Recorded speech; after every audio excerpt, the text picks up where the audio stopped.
Bismillahirrahmanirrahim. Assalamualaikum warahmatullahi wabarakatuh. Kali ini saya ingin sharing dengan teman-teman tentang keutamaan dan keajaiban di dalam zikrullah ataupun zikir kepada Allah Subhanahu wa taala. Allah Subhanahu wa taala berfirman di dalam Al-Qur'an, A'udzubillahi minasyaitonirrajim. Bismillahirrahmanirrahim. Inna fi khalqis samawati wal ardi wa ikhtilafil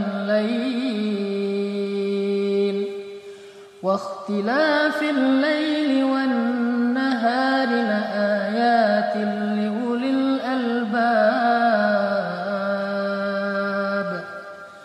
alladzina yadhkuruna Allaha qiyaman wa qu'udan wa 'ala junubihim الذين يذكرون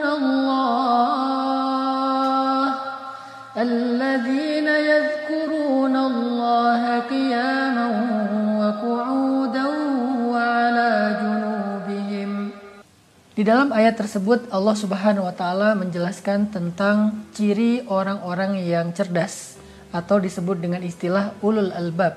Ulul albab itu artinya orang yang memiliki pikiran yang cerdas, perasaan yang peka, dan hati yang lembut.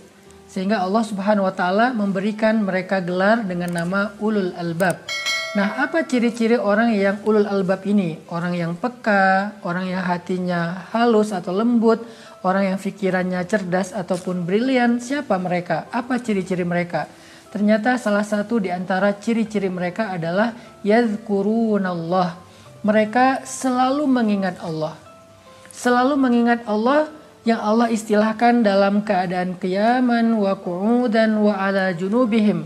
Dalam keadaan mereka berdiri, dalam keadaan mereka duduk, dan dalam keadaan mereka berbaring. Ini adalah sebuah ilustrasi bahwa mereka mengingat Allah itu bukan hanya ketika sholat, tetapi mereka mengingat Allah dalam kehidupan mereka. Apapun kondisi yang sedang mereka jalani, mereka selalu mengingat Allah, dan itulah ciri orang yang cerdas. Nabi SAW mengatakan perumpamaan orang mukmin yang berzikir kepada Allah Subhanahu wa taala itu adalah seperti perumpamaan orang yang hidup. Sedangkan orang yang tidak mengingat Allah atau berzikir kepada Allah itu seperti orang yang mati. Artinya kehidupan hati seseorang, jiwa seseorang itu ada di dalam zikrullah. Sehingga bisa dikatakan hati yang tidak pernah berzikir, jiwa yang tidak pernah mengingat Allah, pikiran yang tidak pernah mengingat Allah, itu seperti jasad tanpa nyawa. Jasad tanpa nyawa maka disebut dengan mayit dan tidak berharga. Inilah diantara banyak sekali dalil-dalil tentang keutamaan zikir. Nah, bagaimana cara kita berzikir kepada Allah Subhanahu wa taala agar kita termasuk ulul albab, agar kita dianggap sebagai orang yang hidup, agar kita diumpamakan seperti syajaratun thayyibah, pohon yang berkah, agar kita diistilahkan dengan buah jeruk yang harum dan manis dan juga sehat. Bagaimana cara kita berzikir kepada Allah Subhanahu wa taala? Yang pertama adalah berzikir kepada Allah dengan lisan. Berzikir kepada Allah dengan lisan itu artinya kita selalu mengawali segala sesuatu dalam kehidupan kita dengan menyebut nama Allah. Itu zikir lisan kita yang paling gampang. Minimal kita bilang bismillah. Dalam aktivitas apapun, selama aktivitas itu adalah sesuatu yang baik dan sesuatu yang mubah, maka kita awali dengan bismillah. Bahkan sesuatu yang mubah itu artinya tidak berpahala, tidak berdosa. Kayak kita lagi olahraga, kita lagi makan, kita lagi tidur, itu kan pekerjaan-pekerjaan atau aktivitas yang tidak berpahala tapi juga tidak berdosa. Ketika kita melakukannya dengan menyebut nama Allah di awal, maka semua itu bernilai ibadah di sisi Allah Subhanahu wa taala. Bayangin teman-teman berangkat tidur tapi tidurnya bernilai ibadah. Teman-teman makannya bernilai ibadah. Teman-teman jalan keluar rumah, berangkat ke tempat kerja dan seterusnya, bahkan sekedar nongkrong bareng dengan gengnya, bareng dengan bestinya, kalau diawali dengan bismillah, menyebut nama Allah atau memention Allah, maka semua itu akan bernilai pahala dan ibadah di sisi Allah Subhanahu wa taala.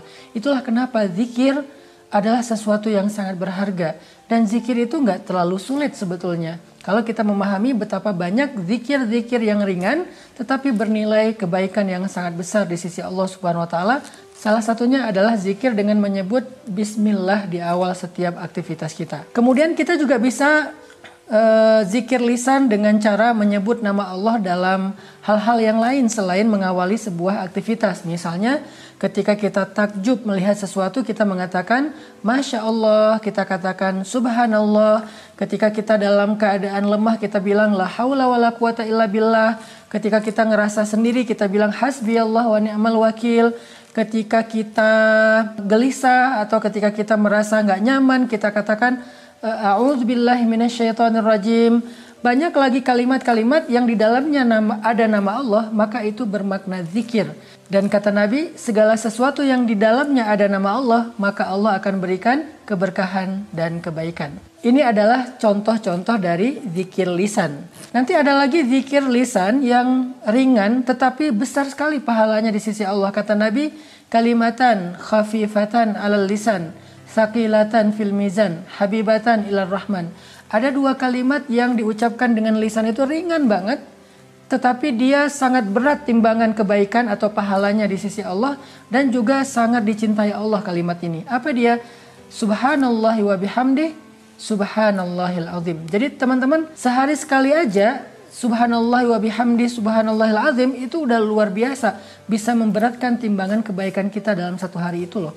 Apalagi kalau teman-teman bisa mengatakannya lebih dari sekali. Teman-teman juga bisa zikir lisan setelah sholat.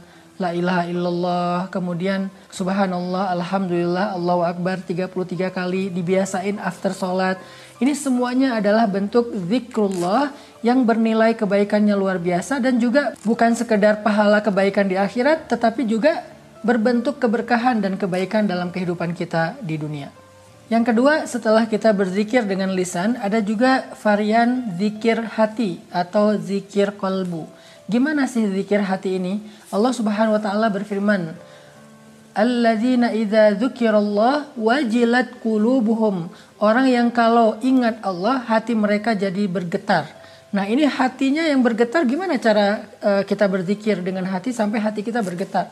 Zikir hati itu bukan sekedar kita ngucapin nama Allah, tetapi tiba-tiba kita ingat, oh kan ada Allah, oh kan saya udah ngelibatin Allah, ya udah deh serahin aja sama Allah. Nah, ketika kita ingat dengan pikiran kita, lalu ingatan itu kita masukkan ke dalam hati dalam bentuk belief, dalam bentuk yakin, dalam bentuk percaya, maka itu artinya kita sedang zikrullah dengan hati. Jadi bukan diucapin doang, tapi ingat gitu. Jadi hati itu connect dengan pikiran dan ingatan kita. Misalnya kita lagi berharap sesuatu, tetapi khawatir bisa nggak saya mendapatkan itu. Tiba-tiba ingat nih, tapi kan Allah Maha Kuasa. Ya udah deh, saya percaya aja sama Allah, selama itu baik pasti Allah akan berikan untuk saya. Itu namanya zikir hati. Atau ketika kita sedang dapat musibah, tiba-tiba kita ingat Allah, Allah pasti mau menggantinya dengan yang lebih baik dari ini kalau saya sabar dan saya ridho. Itu namanya zikir hati. Ketika kita mau berbuat dosa, tiba-tiba ingat Allah, jadi mengurungkan niat kita untuk berbuat dosa, jadi nggak berbuat dosa lagi, maka itu adalah zikir hati. Orang yang kalau hatinya berzikir diawali dengan mengingat Allah, maka insya Allah hatinya akan menjadi tenang. Allah Subhanahu wa taala berfirman, Ala bidzikrillahi tatmainnul qulub. Bukankah dengan mengingat Allah hati menjadi tenang? Jadi zikir hati itu artinya kita ingat Allah, bahwa Allah Maha Kuasa, Allah Maha Baik, Allah Maha Kaya, Allah Maha nggak tega, Allah Maha Pengasih, Allah Maha Penyayang, Allah Maha Penerima Taubat. Segala kebaikan Allah kita ingat sesuai dengan konteks masalah yang sedang kita hadapi. Lalu kemudian kita belajar yakin dengan kebaikan Allah itu, insya Allah terasa di dalam hati kita dalam bentuk tuma'ninatul qalb, tenang hatinya. Maka itu berarti kita sudah berzikrullah dengan hati itu. Semoga dengan dua bentuk zikir ini kita bisa mulai menjalankannya sedikit demi sedikit dalam kehidupan kita. Mulai dari zikir lisan, sebutkan nama Allah dalam segala aktivitas kita, sebutkan nama Allah dalam setiap ekspresi kita, takjub, sedih, senang, happy, segala macam. Sebutkan nama Allah di dalamnya. Kemudian yang kedua adalah zikir hati dan pikiran dengan cara kita ingat-ingat nih kebesaran Allah, kebaikan Allah. Kemudian belajar yakin dengan semua kebaikan Allah itu sehingga terasa hati kita menjadi tenang. Dengan demikian insya Allah kita udah punya sebuah amalan riyadhah yang menjadi modal kebahagiaan kita di dunia bahkan di akhirat. Barakallahu fikum.